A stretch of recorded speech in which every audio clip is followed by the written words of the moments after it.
नमस्कार, मैं हूं आपके साथ आशा सरमाल। आप देख रहे हैं हमारा ये खास कार्यक्रम और आज इस कार्यक्रम में हम आपको एक ऐसे युवा से मिलाने जा रहे हैं जिसने जम्मू कश्मीर केंद्र शासित प्रदेश का नाम रोशन किया है।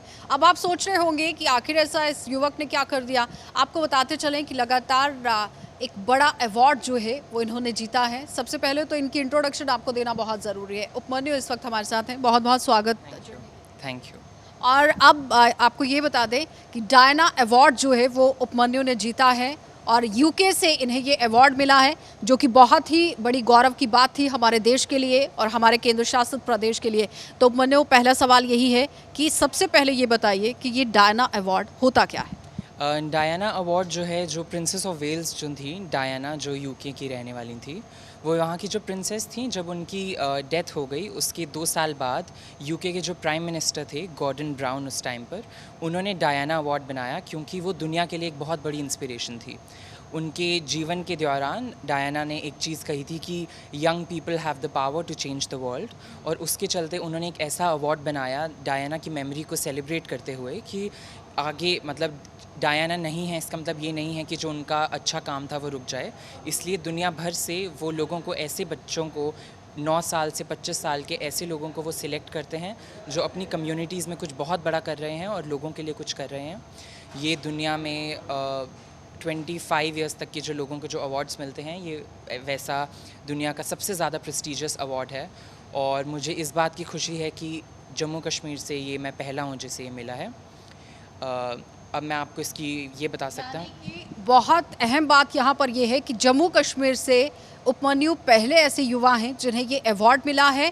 और आपने सुना कि उपमन्यु क्या कह रहे थे कि यंग के अंदर, यानी युवाओं के अंदर वो शक्ति है जो पूरे दुनिया को बदल सकते हैं। यानी कुछ नया करने का एक हुनर जो है वो युवाओं के अंदर रहता है, जिसमें कोई दो राह नहीं है। लेकिन उपमन्यु, यहाँ पर सवाल अब ये भी है कि ये इंस्पिरेशन कहाँ से मिली। ठीक है, तो इसका एक तो पहली चीज़ ये बहुत समझना ज़रूरी है डायना अवार्ड के लिए कि डायना का ये मानना था कि अगर कोई अच्छा काम कर रहा है तो वो ये सोच के नहीं करेगा कि मुझे इसके बदले कुछ मिले, वो बस अच्छा काम ही करेगा। और ये सोसाइटी की जो अडल्ट्स जो हैं, ये उनकी रिस्पॉन्सिबिलिटी है कि जब वो एक ऐसा अच्छा काम देखें तो वो ऐसे लोगों के लिए कुछ करें। जिसके लिए मैं बहुत थैंकफुल हूँ मिसेज़ नीरा चतुर्वेदी का।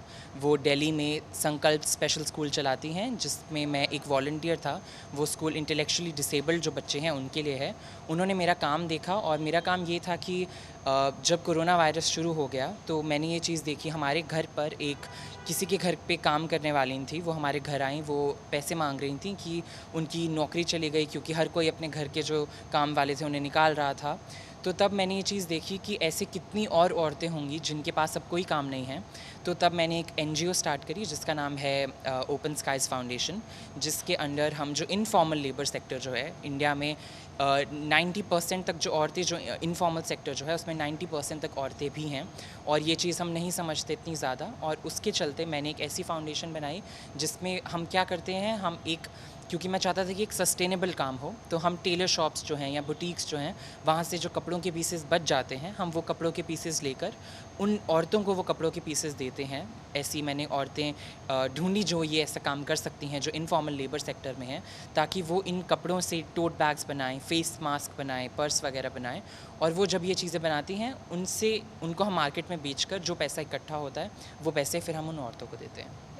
बहुत अच्छी बात है कि एक एनजीओ के साथ साथ अगर इतना बड़ा मुकाम हासिल किया है तो जाहिर तरीके से हमारे जो केंद्र शासित प्रदेश के अंदर युवा हैं उपमन्यु, उनके लिए गर्व की बात है और आप एक रोल मॉडल निकलकर उनके सामने आएंगे। क्या मैसेज देना चाहेंगे उन्हें? मेरा मैसेज एक्चुअली जो युवा हैं उनके लिए ये होगा कि हमारे जम्मू कश्मीर में मैंने ये चीज़ देखी है और आज भी ये चीज़ बहुत ज़्यादा प्रेवलेंट है कि हम इस चीज़ की गहराई नहीं समझते कि औरतों में और मर्दों में कितना ज़्यादा अंतर माना जाता है। आज भी अगर घर में कोई गेस्ट आए हैं तो जो घर की बेटी होगी वो जाके पानी लेकर आएगी, बेटा वहीं बैठा रहेगा। तो ये सारी चीज़ें हम हर किसी के घर में देखते हैं। तो मेरी जो इंस्पिरेशन है, मुझे बचपन से ही इस चीज़ का, जेंडर इक्वालिटी का बहुत ज़्यादा वो था। एनजीओ तो मैंने अभी बनाई है, उसके पहले भी मैं ऐसा बहुत काम कर चुका हूँ। मैंने इंटरनेशनल ऑर्गेनाइजेशंस के साथ पहले भी काम किया है। मेरी यूनिवर्सिटी में गर्ल अप नाम की हमारी एक ऑर्गेनाइजेशन है जो यूनाइटेड नेशंस ने बनाई है, उसका भी मैं बोर्ड मेंबर हूँ, जहाँ पे हम जेंडर इक्वालिटी की बात करते हैं। तो युवाओं के लिए मेरा ये मैसेज रहेगा कि हमें ये चीज़ समझना बहुत ज़्यादा ज़रूरी है कि चाहे ये चीज़ हमें अब साफ साफ सामने नहीं दिख रही, लेकिन हमारे अंदर एक पेट्रियार्की जो है वो भर भर कर हर किसी के अंदर है, जिसका मतलब ये होता है कि जो मर्द हैं वो हमेशा औरतों से बेटर ही होंगे। हमें ये समझना ज़रूरी है कि जो इनफॉर्मल लेबर सेक्टर जो है, जो मज़दूर जो औरतें काम कर रही हैं, जो हमारी कंट्री के जो लॉ हैं वो आदमी ही बनाते हैं। तो जाहिर सी बात है, अगर मैं लॉ बनाऊंगा तो मैं अपने एक आदमी के दिमाग से बनाऊंगा, अगर आप लॉ बनाएंगी तो आप एक औरत के दिमाग से बनाएंगी, और उसमें ये फ़र्क होगा कि जो मैं बनाऊंगा उससे आदमियों को ही ज़्यादा बेनिफिट होगा। तो जब जैसे जैसे हम सोसाइटी में नीचे जाते जाते हैं, वैसे हम ये चीज़ देखते हैं कि जो इनफॉर्मल लेबर सेक्टर में जो औरतें हैं, उन्हें सिर्फ इस चीज़ की मार नहीं है कि वो एक औरत हैं, उन्हें इस भी चीज़ की मार है कि उनके पास पैसे नहीं हैं। क्लास, कास्ट एंड जेंडर, और कास्ट हो गई क्योंकि J&K में ये चीज़ अभी भी बहुत ज़्यादा है, हम कास्ट को यहाँ बहुत ज़्यादा मानते हैं लोग।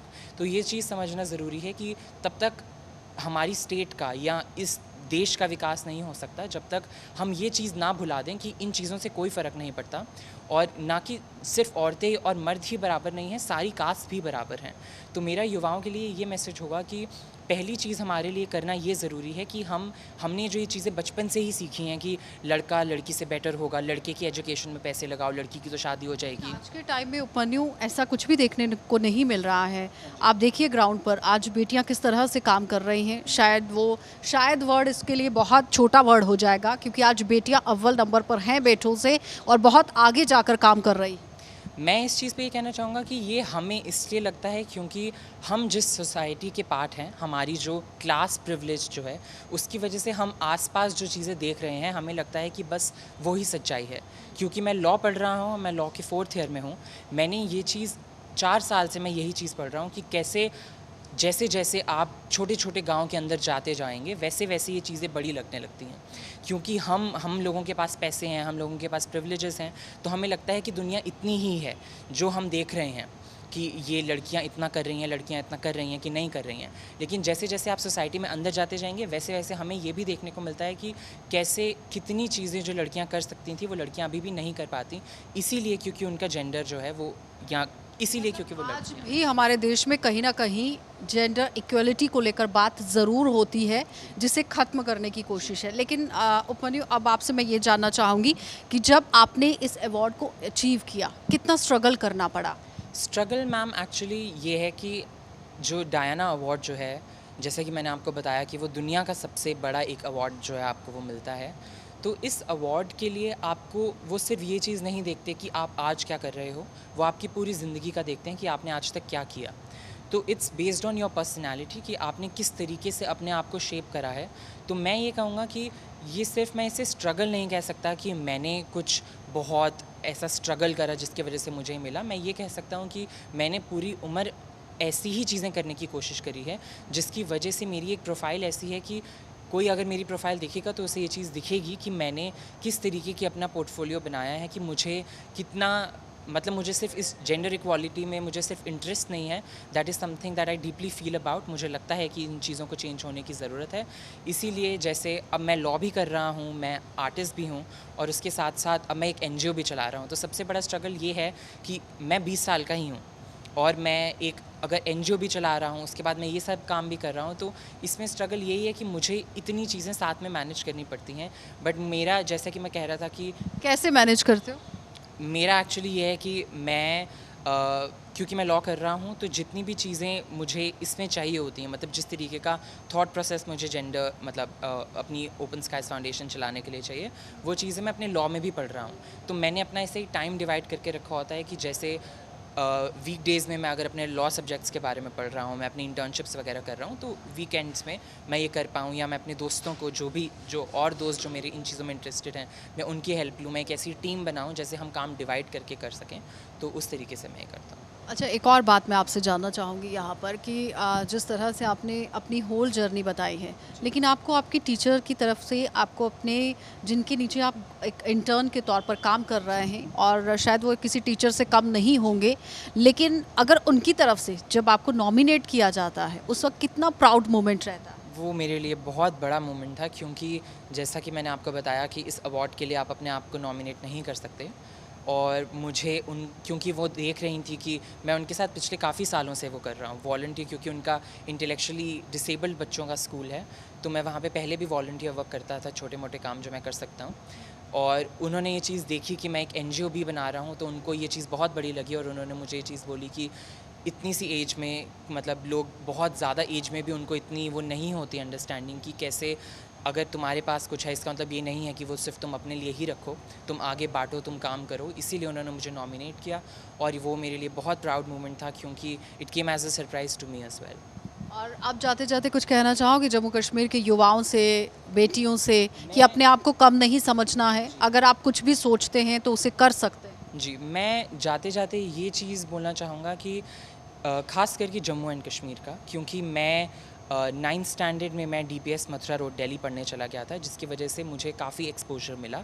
लेकिन वो चीज़ मैं आज भी देखता हूँ कि जो जेएंडके के जो बच्चे हैं, उनको वो एक्सपोजर नहीं मिल पाता, क्योंकि हमारी स्टेट की जो सारी पॉलिटिक्स है, जितनी भी ऐसी चीज़ें हैं जिसकी वजह से नहीं मिल पाता।